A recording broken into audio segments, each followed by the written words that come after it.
Bienvenue pour les actus de ce vendredi 12 mai. Les semaines sont raccourcies avec les jours fériés, mais nous avons eu le temps de vous préparer ce programme, regardez plutôt. Le week-end du 6 et 7 mai, un festival avec d'innombrables jeux, c'était la première édition des Gunder Games. Un joli lancer avec un atout, des créateurs de jeux présents. Plus de 670 passionnés ont gagné ou perdu, mais se sont amusés dans la salle d'Ina Faust de Gundershofen. Vous connaissez maintenant la Voix des Forges, ce festival estival à Jägertal. Cette année, nouveauté, plus de 300 personnes sont impliquées dans l'Opéra des Industries. Les répétitions ont lieu tous les jeudis, concerts prévus les 15 et 16 juillet. Le football club Étoile de Reichshofen a créé l'école de foot, un complément théorique et civique lors des entraînements. Pour récompenser ces jeunes, le club organisait une visite à la Méno à la rencontre des joueurs du Racing. Oui, mais avant, la cérémonie pour la commémoration de la victoire du 8 mai 1945 avec ces images de la ville de Niederbronn-les-Bains. Une matinée qui débute avec la lecture du message officiel du secrétaire d'État auprès du ministre de la Défense, chargé des anciens combattants et de la mémoire. Et la longue attente de ceux qui ne reviendront pas, ayant sacrifié leur vie pour notre liberté.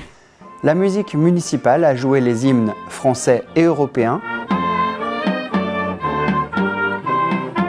Et les élèves du groupe scolaire Hans Haug ont chanté « Enfants de la Terre ». Blanche ou noire, qu'importe ta main, pour serrer ce pain. Donnons-nous la main comme le firent il y a tout juste 60 ans, deux ennemis héréditaires, la France et l'Allemagne, pour bâtir l'Europe et œuvrer ainsi pour une paix durable.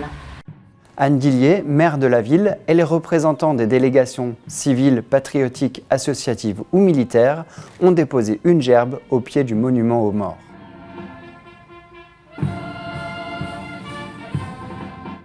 Le Festival des Jeux s'est tenu sur un week-end à Gundershofen.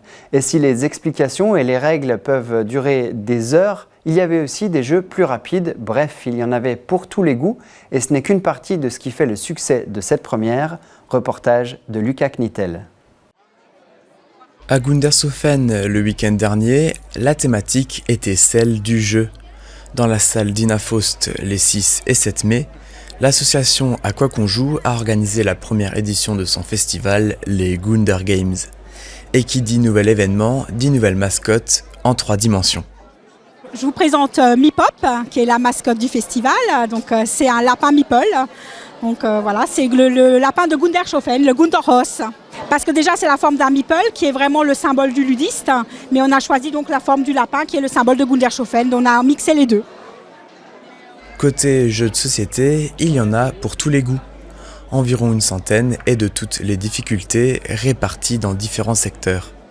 Donc jeux de société pour toute la famille, les enfants, les adultes, parce qu'on a un secteur enfant, un secteur famille et même un secteur expert pour les adultes.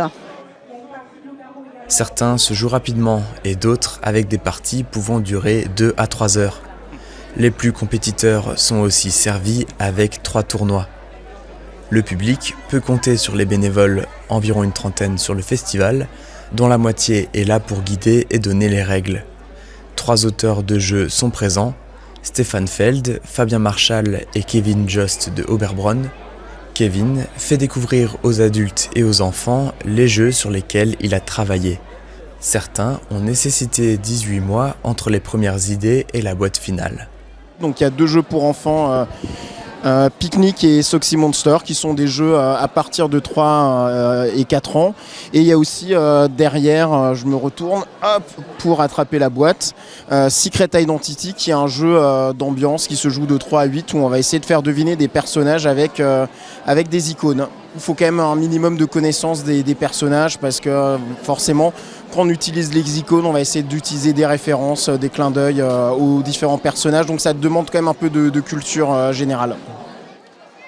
Et encore, ce n'est qu'un aperçu de l'ensemble des activités prévues sur les 2 jours. Les bénévoles ont vu les choses en grand pour ravir les spectateurs.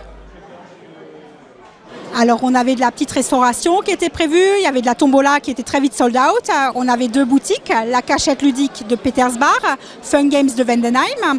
C'est des boutiques qui ont des boutiques physiques et qui sont venues sur le festival pour pouvoir vendre les jeux qui sont disponibles à tester, pour que les gens, quand ils ont un coup de cœur, puissent repartir avec leur boîte.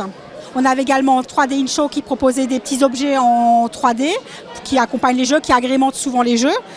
On avait également le rail qui était venu pour les jeux extérieurs, du loup-garou. Et on avait Delphine du réseau ludique, c'est ça, pour plaisir, jeux et jouets pour les jeux enfants. En tout, environ 670 visiteurs ont pu tester les différents jeux et profiter de ces premiers Gunder Games. Au vu du succès rencontré, À quoi qu'on joue pense réitérer l'opération à la même période l'année prochaine. L'association espère aussi que l'événement va attirer de nouveaux membres pour les soirées jeux tous les mardis et les vendredis soirs sur inscription. La Fédération des parents d'élèves FCPE de Merzwiller était à l'espace Grappelli ce dimanche 7 mai pour la traditionnelle bourse autour de la puériculture. Elle est organisée depuis de nombreuses années de manière biannuelle et cette fois-ci par la section école élémentaire. En moyenne, pour chaque édition, 70 exposants du coin se déplacent et occupent toute la surface de la salle. On retrouve de tout, que ce soit des poussettes, des livres, des jouets, des peluches, des draps et tapis, des chaussures et chaussons, ainsi que des vêtements pour nourrissons et enfants. Certains exposants proposent aussi des habits pour adultes.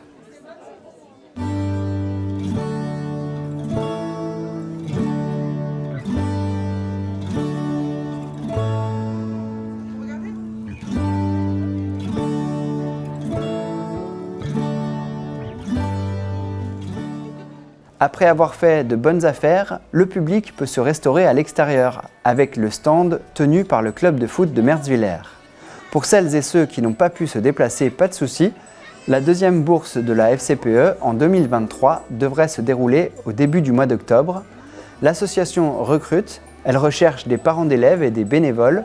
Pour info, l'année dernière, grâce à sa mobilisation et à ses différentes actions réalisées, une enveloppe de 15 € par enfant a été reversée, ce qui a permis de financer des jouets, mais aussi les sorties et les spectacles des 300 enfants des écoles de la commune. Et toujours le même jour, le 7 mai, direction la salle des fêtes de Griesbach pour une autre bourse, celle de l'association L'Herbe Folle. Les bénévoles ont agencé l'espace autour du bâtiment avec les nombreux stands pour la traditionnelle bourse aux plantes de printemps, et comme d'habitude, le public a répondu présent.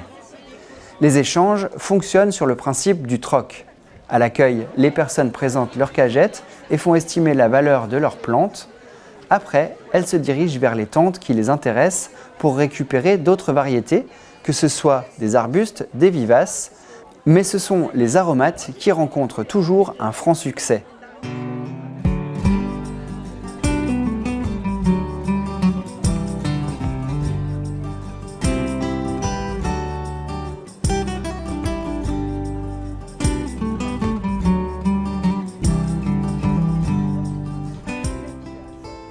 Les passionnés de l'herbe folle donnent toujours de précieux conseils pour la croissance et la culture des herbacées. En plus de tout ça, il y a aussi un stand avec de nombreux nichoirs à oiseaux, des artistes locaux proposant des bijoux et tableaux, la librairie des mots de passage avec des livres sur la nature et l'association des enfants des rues de Pondichéry qui vendait divers bijoux, écharpes et vêtements. Les bénéfices récoltés apporteront une aide financière aux enfants défavorisés en Inde. Prochain rendez-vous pour les passionnés de plantes, le 11 juin avec la rencontre autour des roses anciennes, puis au mois d'octobre à la salle des fêtes de Griesbach avec la bourse d'automne. Les apprentis du CFAI seront mis à contribution avec bien d'autres personnes. L'Opéra des Industries est le nouveau projet de la Voix des Forges. Le spectacle La Grande Duchesse de Gerolstein se met en place. La Voix des Forges se chauffe, enfin se prépare. L'association tient une réunion d'organisation à l'hôtel Muller de Niederbronn-les-Bains. Les équipes de communication ont bien travaillé. C'est le moment de dévoiler l'affiche du festival.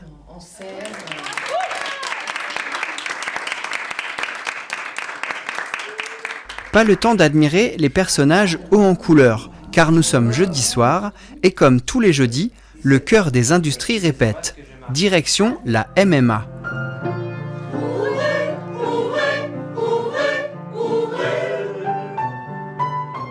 Alors le cœur des industries, c'est la grande nouveauté de cette année, puisqu'on a créé un projet qui s'appelle l'Opéra des industries, où il y a plus de 300 jeunes en formation technique sur le territoire qui vont participer au projet, soit par la construction de décors, mais aussi la confection des coiffures, du maquillage, etc. Donc ça fait quand même beaucoup de monde qui participe à ce projet, qui sera en fait la Grande-Duchesse de Gerolstein, donc d'Offenbach, un opéra très très rigolo qu'il ne faut absolument pas manquer aux Forges. Et ce soir, le chœur répète la Grande-Duchesse, justement.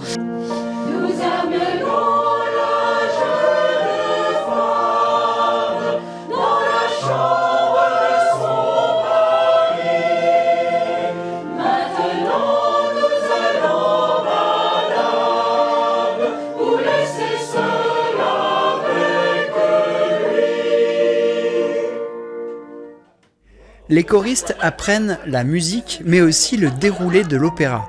En plus du travail vocal, ils ont un travail de comédien à préparer.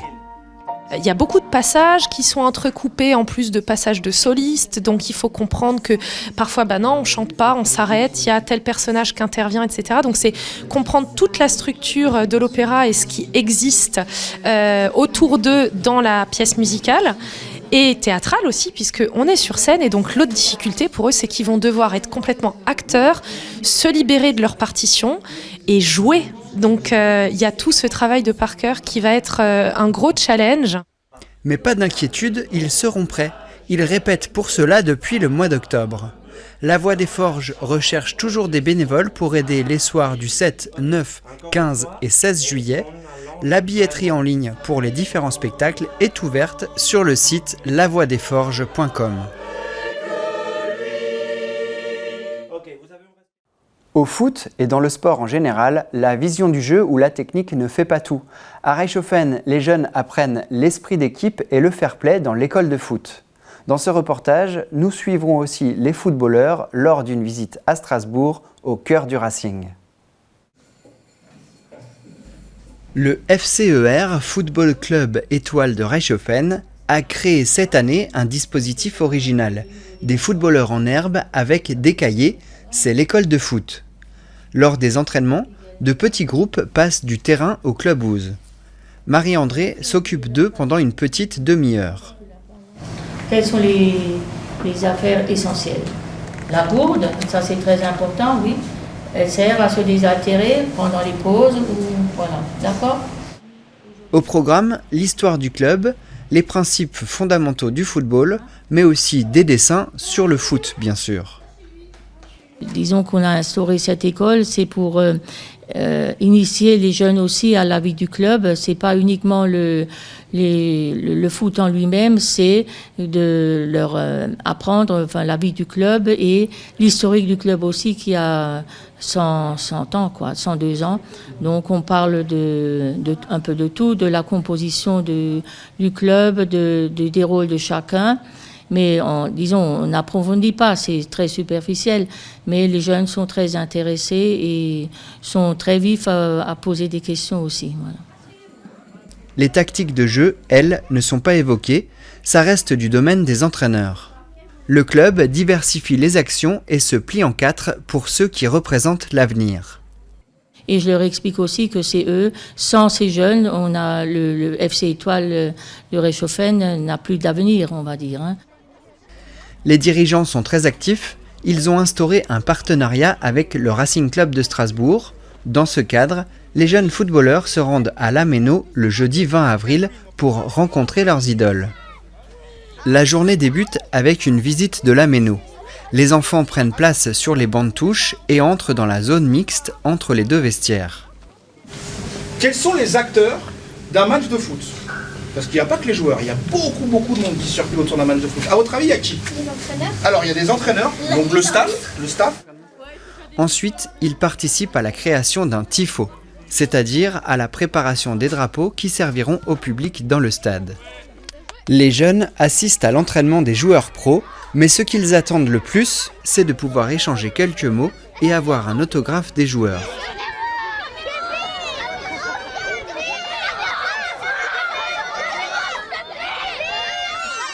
Champions à l'applaudimètre, Kevin Gamero et Matt Sells. Les joueurs prennent le temps de satisfaire leur public et signent sur les affiches chaussures, ballons et maillots. Pour clôturer la journée, les enfants peuvent poser leurs questions, comme lors d'une conférence de presse à 2 joueurs, Habib Diallo et Jean-Eudes Aoulou. Très vite, il est l'heure de rentrer à Reichshoffen, des souvenirs plein la tête pour des années. Dans un instant, c'est l'interview de la semaine avec Vivien White qui nous explique le fonctionnement du point justice à la maison France Service de Niederbronn-les-Bains. Puis, dans notre chronique, de nouvelles blagues en alsacien. Merci pour votre fidélité. La semaine prochaine, ne manquez pas les actus avec Lucas et d'ici là, portez-vous bien.